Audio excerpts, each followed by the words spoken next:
सुष्मिता सेन शादी कर रही हैं। उस दिन मुझे एहसास हुआ कि महाभारत क्यों हुई। आज आप गेरुआ पहन लो, आज आपके जीवन की सारी चुनौती खत्म। मुझसे लोग पूछते हैं उत्साह कहां से आता है? शक्ति से। इसीलिए तो बुजुर्ग लोग शादी कर रहे हैं। जीवन मतलब युद्ध।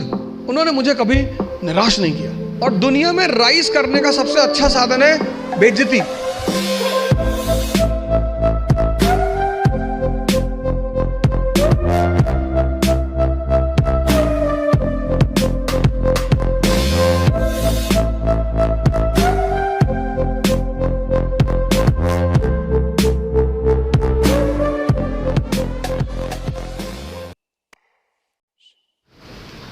सिर्फ किताब लेकर खड़े होने से बहुत बड़ी बात नहीं होती। सिर्फ वेपन लेकर खड़े, महाभारत के युद्ध में अर्जुन के रथ पे शिखंडी खड़ा हो जाता है।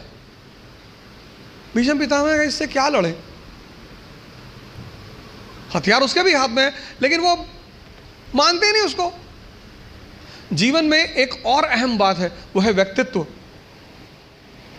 व्यक्तित्व का मतलब बदमाशी नहीं होता। कॉलर खड़ा कर लिया, 3 बटन खोल ली, चाबी नचाते हुए जा रहे, ये सब नहीं होता। हमारे देश की एजुकेशन सिस्टम ने जिसको सबसे ज्यादा निगलेक्ट, मतलब मैं देखता हूं लोग 4 आदमी के सामने बोल नहीं पाते। कई चीजें हैं जो मैं हर सेमिनार में रिपीट करता हूं, उसमें से एक ये है कि स्टूडेंट, भिखारी और सन्यासी की कोई इज्जत होती नहीं। कि तुम लोग जो अपनी इज्जत बचाने की कोशिश करते हो, अपने स्कूल में किसी कारणवश पकड़े गए, कार्रवाई हुई हमारे ऊपर, तो मेरी माताजी ने कहा घर में कि कुल का नाम खराब कर रहा। तो मेरे पिताजी ने बड़ा अच्छा जवाब दिया, बोले कौन सा मुगल कुल है कि हमारे कुल का भारत में बड़ा नाम? बोले कोई बात नहीं बेटा, जाओ, तुम हो गई गलती तो कोई बात नहीं। स्टूडेंट, तुम जहां भी सीखने जाओगे ये सब कॉन्सेप्ट लेके, मैं तो क्लास में देखता हूँ 500 लड़के 600 लड़के बैठे होते हैं, सवाल ही नहीं करते, एक दूसरे का चेहरा देखते हैं। जब तुमको तुम्हारी एजुकेशन इतनी हिम्मत नहीं दे पाई कि तुम भीड़ में खड़े होकर प्रश्न कर सको, तो वो एजुकेशन तुम्हारी जिंदगी को कैसे बदल सकती है? अगर तुम पढ़े लिखे हो, शिक्षित हो, और तुम सवाल नहीं कर सकते, भाई तुम सवाल, यहां इतने सारे लोग बैठे, अगर तुम कोई क्वेश्चन पूछते हो और लोग हंसते हैं, क्या फर्क पड़ता है? लोग सिर्फ मुर्दों पे नहीं हंसते। तुम अगर जिंदा हो, तुम जिंदा हो तो लोग तुम पर हंसेंगे। तो एजुकेशन कम से कम इतनी तो क्षमता दे कि मैं पूछूंगा हाथ उठा के। कितने लोग आते हैं कोचिंग करने, वो कोचिंग से वापस चले आते हैं, वो अपने डाउट्स पूछते ही नहीं क्लास में, टीचर से मिलने ही नहीं जाते। और दुनिया में राइज करने का सबसे अच्छा साधन है बेइज्जती। जो तुम मोटिवेशन ढूंढते हो ना, वो इसीलिए ढूंढते हो क्योंकि तुम्हारी बेइज्जती नहीं होती। जिसकी बेइज्जती होने लगेगी ना, उसके अंदर आग लग जाएगी कि तुमको दिखाएंगे अब। और तुम उसी चीज से डरते हो। भाई तुम क्लास में टीचर पढ़ा रहा है, तुमने कोई सवाल किया, टीचर ने डांट के बिठा दिया, बदतमीज कहेंगे, बच्चों जैसे सवाल करो, भगा देंगे क्लास। पूरी क्लास हंसने लगी। कितनी आग लगी अंदर कि मास्टर IAS बनेंगे, बंद कराएंगे तुमको, कुछ भी हो जाए। तभी तो पढ़ोगे। या तो आप हंस हंस के लड़ोगे या रो रो के लड़ोगे। जीवन मतलब युद्ध। 2 लोगों के जीवन में कोई लड़ाई नहीं है। एक चपरासी के जीवन में, चपरासी, कुछ लोग मुझसे कहते हैं मुझे चैलेंजेस नहीं चाहिए लाइफ में। बहुत अच्छा, चपरासी बन जाओ। चपरासी का काम क्या है? साहब के ऑफिस के बाहर बैठा हुआ है, जो भी मिलने आया मीटिंग करा दी, वरना बैठे हुए, क्या फर्क पड़ता है? और वो भी चपरासी अगर ब्यूरोक्रेसी का है, जुडिशरी का है। भाई राजा से मिलने के लिए जो सबसे अहम आदमी होता है वो यही लोग होते हैं, यही इंफॉर्मेशन देते हैं। साहब कितने बजे आते हैं, साहब कितने बजे आते हैं, कहाँ जाते हैं, गोल्फ खेलने कहाँ जाते हैं।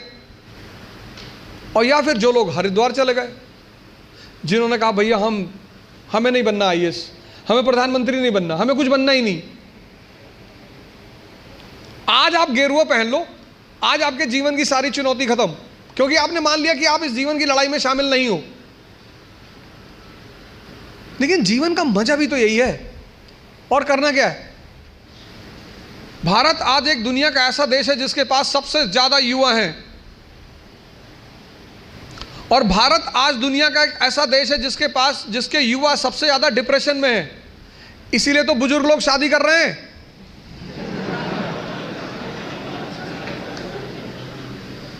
अरे नहीं, मैं नाम क्यों लूं किसी आदमी का? पर अखबार तो सारे लोग पढ़ते हैं ना। डिप्रेस आदमी से कौन शादी करेगा? और जीवन की लड़ाई में दो ताकतें बहुत काम आएंगी, एक मन की और एक शरीर की। तुम जब भी ऊपर उठोगे तो ये ग्रेविटी तुम्हें नीचे खींचेगी ना। ऐसे समाज की ग्रेविटी है। हम जब आईएएस की तैयारी करने गए तो हमारे गांव में हर आदमी, मतलब एक साहब तो हंसना शुरू किया उन्होंने, और हंसते हंसते गिर गए वो। उन्होंने हमसे पूछा दिल्ली क्यों जा रहे हो? अब मेरा दिमाग खराब था, मैंने कह दिया मैं आईएएस की तैयारी। बोले आईएएस? फिर वो हंसने लगे और हंसते हंसते वो गिर गए।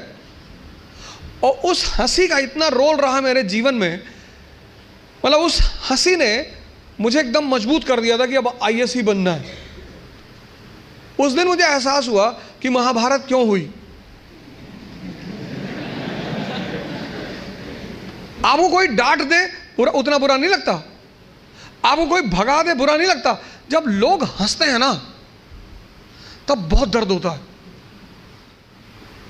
लेकिन मेरे पिताजी ने मुझसे कहा कि आईएएस प्रधानमंत्री बनने वाले आदमी। अरे मैंने कहा यार क्यों चढ़ा रहे हो फालतू में।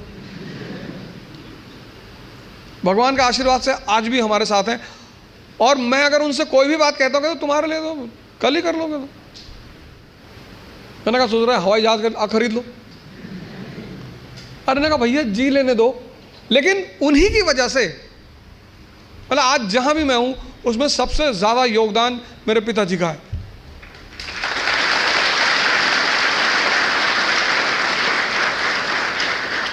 और वो योगदान क्या है सबसे ज्यादा बड़ा? उन्होंने मुझे कभी निराश नहीं किया। हमेशा हर चीज में, अरे तुमसे क्यों नहीं होगा, तुम ही करोगे। मैं जब सेमिनार लेने निकलता हूं तो आमतौर पर उनसे बात कर लेता हूं। कोई भी मैच हो तो जब मैच खेलने आप उतरते हो ग्राउंड पे तो हर मैच में एक फीलिंग तो रहती ही है। मैं उनसे बोलता हूं कि यार सेमिनार है, हाँ ठीक है तुम जाओ, तुम एक दिन यूएन में भी बोलोगे। और वो चीज इतनी उत्साहित कर देती है। तो मैं सब लोगों से यहां रिक्वेस्ट करूंगा कि आप योग और ध्यान से जरूर जुड़ें। ध्यान किसी धर्म का नहीं है, उस ध्यान पर किसी धर्म विशेष की मोनोपोली नहीं है। ध्यान का सीधा सा मतलब है अपने मन को समझना। आप में से बहुत सारे लोग हैं जो 10 घंटा पढ़ना चाहते हैं लेकिन ये पढ़ने ही नहीं देता होगा। तुम्हारी जीत किस पर निर्भर करती है? अगर इससे तुम्हारी दोस्ती हो गई और तुम जो करना चाहते हो उसमें ये तुम्हें सपोर्ट करने लगा, या तुम उठे सुबह, तुमने डिसाइड किया कि आज मैं 4 घंटे पढ़ूंगा और तुम्हारा मन तुम्हारे साथ बैठ गया और 8 घंटे बीत गए तुम्हें पता ही नहीं चला, वही तो ब्लेसिंग है। और तुमने टारगेट बनाया कि 6 घंटे पढ़ूंगा और 60 मिनट बाद तुम चाय पी रहे हो, बाहर खड़े हो गए, और चाय पी रहे हो तो बुरा नहीं कर रहे हो, चलो अच्छा कर रहे हो। तुम्हारा जो डिस्कशन है, तुम जब भी लोगों से बात करो तुम ये गौर करो कि किस मुद्दे पे कर रहे हो। सुष्मिता सेन शादी कर रही है, तुम्हारा चाय पीना भी बुरा नहीं है, तुम्हारा डिस्कशन करना भी बुरा नहीं है। बुरा है तुम्हारा मुद्दा। चलो बाहर निकल ही आए, बात कर रहे हो, कोई बात नहीं, तो किसी ऐसे मुद्दे को उठाओ जिससे, और डिबेट का मतलब झगड़ा नहीं, डिबेट का मतलब एक्सचेंज ऑफ इंफॉर्मेशन। पूरी जिंदगी तुम ये कभी नहीं कह पाओगे कि अब मुझे सब कुछ आता है, और जिस दिन तुमने ये कह दिया किसी मेंटल हॉस्पिटल जरूर चले जाना। अपने आप को ताकतवर बनाओ, फिजिकली और मेंटली, क्योंकि यही ताकत तुम्हारा उत्साह बनेगी। पीवीआर की टिकट लेनी है, लाइन में खड़े हो तुम, और तुम्हारी हाइट है 6 फीट और वेट है 250 kg, तो तुम लाइन में कभी नहीं जाओगे। ताकत है ना शरीर में, उत्साहित हो तुम, लाइन के आगे चले गए। तुमको पता कि अगर कोई झगड़ा करेगा सबको मारेंगे। मुझसे लोग पूछते हैं उत्साह कहां से आता है? शक्ति से। ये जो एंथुजियाज्म है, ये जो कॉन्फिडेंस है, ये ताकत का खेल है। अपनी पढ़ाई के साथ जिस चीज को तुम निगलेक्ट करते हो, जो निगलेक्ट करते हो, तुम उस पर ध्यान ही नहीं देते, वो चीज है तुम्हारी पर्सनैलिटी। पढ़ाई के साथ साथ जो इक्वली इंपॉर्टेंट चीज है वो है पर्सनैलिटी, तुम्हारी साइकोलॉजी, तुम्हारा सोचने का तरीका। अब पुणे से निकलेंगे और भी ज्यादा IAS PCS, क्योंकि अब पुणे में आ गया है इकरा IAS, जहां ओझा सर की देखरेख में होगी UPSC की best preparation. We have best faculties from Delhi. Online and offline batches starts at ICRA IAS by Ojha Sir, Sadashiv Peth, Pune.